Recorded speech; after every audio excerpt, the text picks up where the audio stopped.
Bismillahirrahmanirrahim. Assalamualaikum warahmatullahi wabarakatuh. Ikhwan filah berkemajuan. Alhamdulillah, pada kesempatan kali ini kita bisa berjumpa lagi. Insya Allah pada kesempatan kali ini channel Mimbar Persyarikatan akan membahas suatu masalah yang cukup viral, yang cukup menghebohkan, yaitu persoalan rokok atau persoalan merokok. Kita barusan dihebohkan oleh adanya video shot di mana ditemukan di sana, di dalam video itu seorang ustadz yang dalam kabarnya adalah ustadz dari kelompok Salafi yang kepergok sedang merokok, dan terlihat bahwasanya dia betul-betul sedang kepergok sehingga bahasa tubuhnya seperti belingsatan untuk menyembunyikan rokok tersebut. Kemudian juga di luar itu dia sedang bersantai-santai, sedang bercelana kolor yang terlihat sampai ke pahanya. Itu kemudian menjadi perdebatan di publik. Anda apakah seorang perokok? Alhamdulillah dalam hal ini saya tidak termasuk perokok, meskipun dulu adalah seorang perokok. Lebih jelasnya, tempo hari Mimbar Persyarikatan pernah membahas perihal titik pisah fikih antara Muhammadiyah dan Salafi. Di sana terdapat beberapa poin, kurang lebih 30 poin, dan titik pisah fikih itu salah satunya adalah perihal haramnya rokok. Tentang titik pisah fikih tersebut, ada yang sifatnya bisa berdampingan antara Muhammadiyah dengan Salafi, ada yang kemudian sudah pada taraf mengganggu, dan sudah ada pada taraf merugikan Muhammadiyah. Maka perlunya untuk kita semua mengerti atau mengetahui titik pisah tersebut, sehingga tidak ada gebyahuyah, tidak ada yang namanya Muhammadiyah menjadi kesampiuk seperti atau dianggap sebagai Salafi. Ketika itu di tubuh Salafi sendiri dibahas di dalam buku tersebut perihal rokok, mereka juga ada perbedaan pendapat, dan itu juga merupakan hal yang sesungguhnya biasa-biasa saja. Mereka ada perbedaan pendapat, meskipun apabila dengan kelompok lain mereka termasuk lumayan keras di dalam menyikapinya. Bagaimana sebenarnya Muhammadiyah dan Salafi menyikapi perihal rokok tersebut? Inilah yang akan kita bahas pada kesempatan kali ini. Urgensi dari video ini adalah dalam rangka untuk mencoba membandingkan penyikapan atau sikap antara Muhammadiyah dan sikap antara Salafi terhadap keharaman dan juga kehalalan rokok tersebut. Setelah Ustadz Riyad Bajri tertangkap atau kepergok sedang merokok, kemudian timbul reaksi yang cukup menghebohkan dari berbagai pihak, baik dari pihak internal maupun dari pihak eksternal. Itu sudah lazim di dunia maya, di dunia media sosial seperti sekarang ini. Pro dan kontra di internal Salafi sendiri dengan sandaran pendapatnya masing-masing. Ketika dituduhkan bahwasanya rokok adalah haram, mereka menyandarkan kepada pendapat-pendapat para ulama, baik ulama klasik maupun yang sudah kontemporer. Begitu juga terhadap adanya pendapat bahwasanya rokok itu halal. Sebagaimana Riyad Bajri sendiri kemudian menukil bahwasanya pernah ada di dalam videonya Ibnu Taimiyah menghalalkan rokok, Imam Syan'ani menghalalkan rokok, Imam Asy-Syaukani juga menghalalkan rokok. Jadi berdasarkan sandaran masing-masing tersebut, pertentangan antara halalnya rokok dan haramnya rokok di tubuh Salafi seperti tanpa berkesudahan. Ujung-ujungnya atau kepanjangannya hingga sampai kepada terjadi perdebatan yang kontraproduktif. Di dalam video kemudian juga tersebar bagaimana Riyad Bajri di dalam pembelaannya, di dalam apologinya berusaha untuk menentang tuduhan-tuduhan tentang haramnya rokok tersebut, hingga sampai kepada taraf bongkar-bongkaran aib sampai kepada mengancam untuk membongkar ini, sesungguhnya adalah ini, ustadz ini juga punya aib begini, dan seterusnya dan seterusnya. Itu sangat memprihatinkan. Yang demikian itu membuat umat Islam yang awam menjadi seperti kebingungan, dan kitanya sendiri sesungguhnya kasihan terhadap umat yang baru saja hijrah, yang baru saja mengenal Salafi, tiba-tiba kemudian bertemu dengan kasus seperti ini. Itu kasus di mana mereka antar ustadz Salafi saling bertentangan masalah haramnya rokok dan halalnya rokok. Lantas bagaimana dengan Muhammadiyah? Muhammadiyah dalam hal kebolehannya rokok, kehalalannya rokok, atau keharamannya rokok memang melalui proses yang cukup panjang, di mana hingga tahun 2007 atau sampai 2010 rokok masih dihukumi mubah, boleh ditinggalkan, boleh dihisap atau dirokok.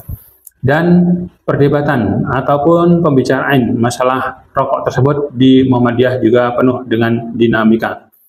Karena tidak sedikit tokoh-tokoh di Muhammadiyah, baik itu kader, baik itu pimpinan dan warga, juga masih pada merokok. Namun secara kelembagaan tahun 2010 di Majelis Tarjih pimpinan pusat Muhammadiyah sudah memfatwakan bahwasanya rokok adalah haram, dan itu cukup jelas. Maka secara kelembagaan Muhammadiyah menetapkan hukum rokok adalah haram. Artinya rokok bagi Muhammadiyah adalah haram. Tidak ada yang kemudian berpendapat lain rokok adalah halal. Itu satu sisi perbedaan antara Muhammadiyah dan Salafi. Muhammadiyah jelas rokok adalah haram. Untuk penyikapannya sendiri di Muhammadiyah, seperti tadi yang pernah saya katakan, masih juga ada yang belum bisa mentaati keputusan dari pimpinan pusat Muhammadiyah bahwasanya rokok adalah haram. Bagaimana dengan sikap seperti itu? Muhammadiyah jelas secara terlembaga mengharamkan rokok. Apabila kemudian ada warga, ada kader, ada pimpinan yang masih merokok, maka yang dikenakan kepadanya adalah untuk terus mengedukasi bahwasanya rokok adalah haram, dan kemudian untuk segera ditinggalkan, cepat ataupun lambat. Itu yang kemudian juga menjadi pekerjaan rumah tersendiri bagi Persyarikatan Muhammadiyah. Maka akibatnya juga ada bedanya antara Salafi dan Muhammadiyah, di mana jika Salafi kemudian berkembang liar antara yang menghalalkan dan mengharamkan, sementara di Muhammadiyah relatif tetap terjaga, relatif tetap kondusif antara yang jelas-jelas menerima putusan bahwasanya rokok haram, dan ada pribadi-pribadi yang masih belum bisa meninggalkan rokok. Itu sifatnya pribadi, dan sama sekali tidak pernah ada yang kemudian secara vulgar menyampaikan penentangannya terhadap keharaman rokok yang sudah diputuskan oleh pimpinan pusat Muhammadiyah, setidaknya setelah tahun 2010 hingga sekarang. Itu secara kelembagaan di Muhammadiyah bisa dicapai dengan sempurna, bisa dicapai dengan mantap, oleh karena secara kelembagaan Majelis Tarjih merapatkan, mensidangkan, mendiskusikan untuk mencapai sampai pada tahapan rokok adalah haram.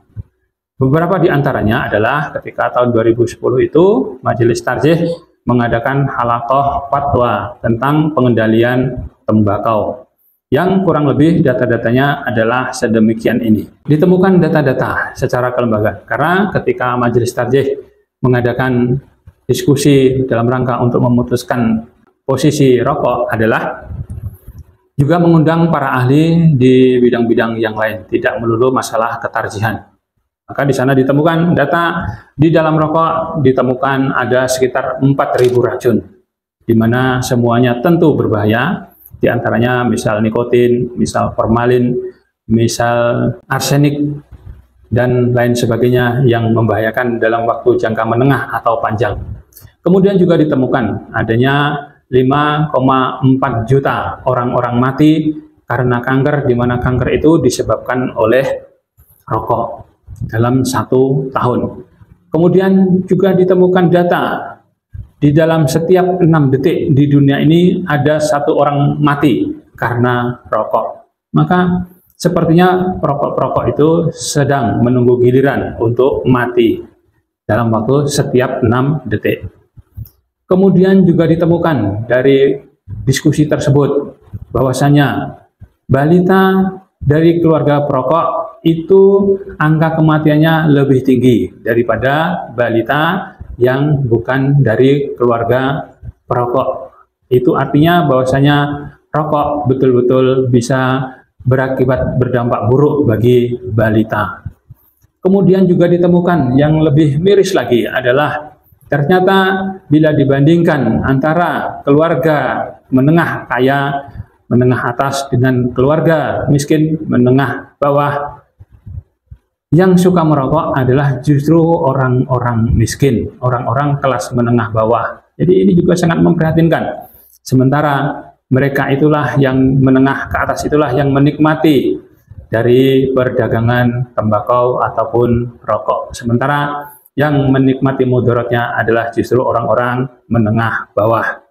Juga ada tentang data bahwasanya sebagian besar petani tembakau, 69% adalah hanya lulusan sekolah dasar.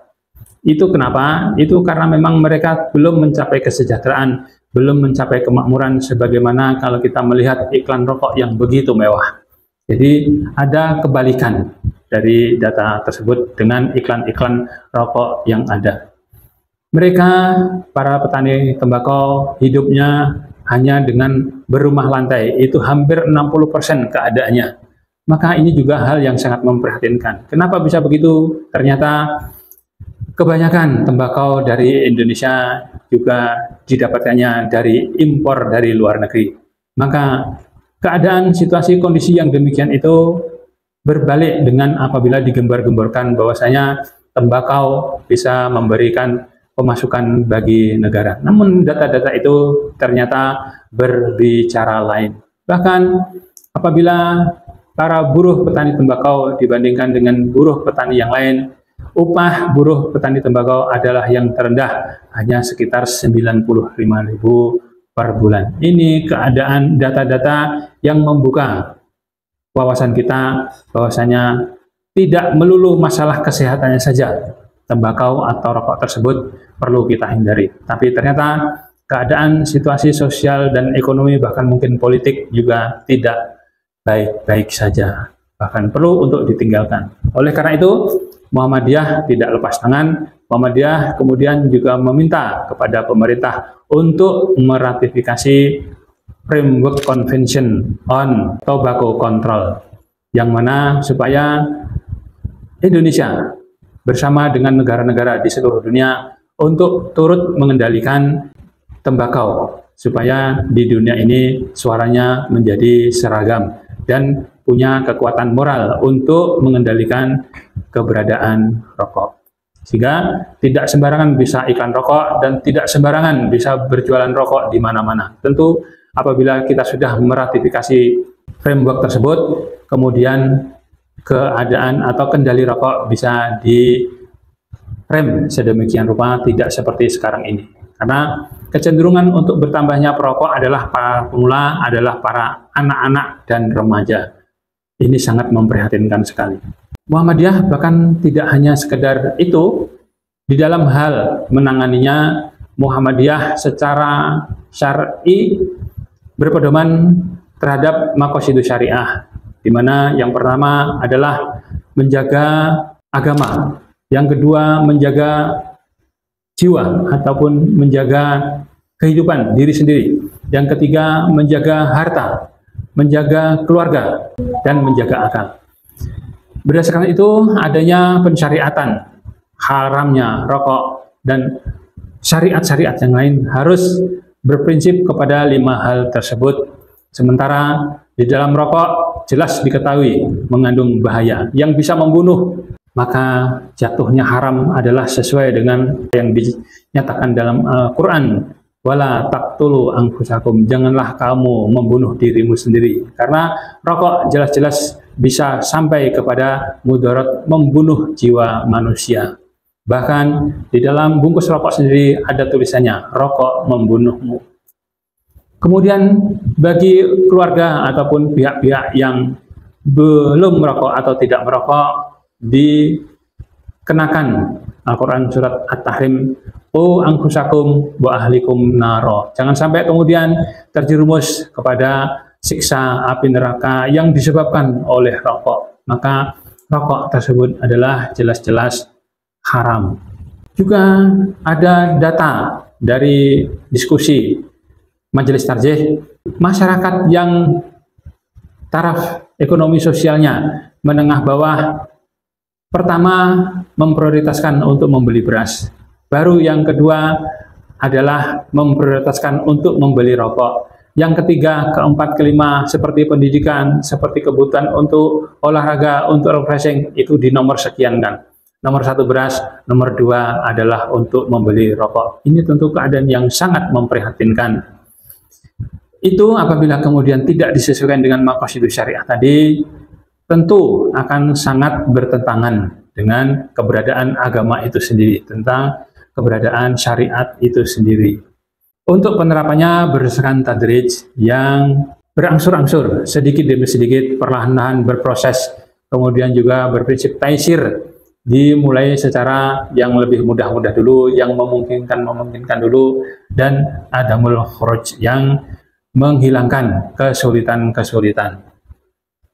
Yang paling kemudian seperti tidak kita perkirakan, di Muhammadiyah juga ada upaya di lembaga lain atau di majelis yang lain untuk mengadakan diversifikasi pertanian. Artinya kemudian para petani tidak melulu hanya mengandalkan tembakau, tapi juga bisa mengandalkan produk-produk yang lain ataupun usaha-usaha yang lain. Ini tentu saja tidak dipunyai oleh kelompok Salafi. Dengan demikian, Muhammadiyah jelas posisinya mengharamkan rokok, kemudian jelas bagaimana untuk mengedukasi supaya meninggalkan rokok, dan jelas kemudian bagaimana memberi solusinya. Sehingga tidak hanya sekedar diteriakin, mampu berteriak tentang keharamannya, tapi tidak mampu memberikan solusinya. Inilah beda yang sangat nyata antara Muhammadiyah dengan Salafi perihal keharaman rokok. Itu saja yang bisa saya sampaikan. Mudah-mudahan ini memberikan penjelasan yang signifikan antara Salafi dan Muhammadiyah terkait dengan keharaman rokok. Demikian yang bisa saya sampaikan, kurang lebihnya mohon maaf. Akhir kalam, wassalamualaikum warahmatullahi wabarakatuh. Salam berkemajuan, mencerdaskan, mencerahkan.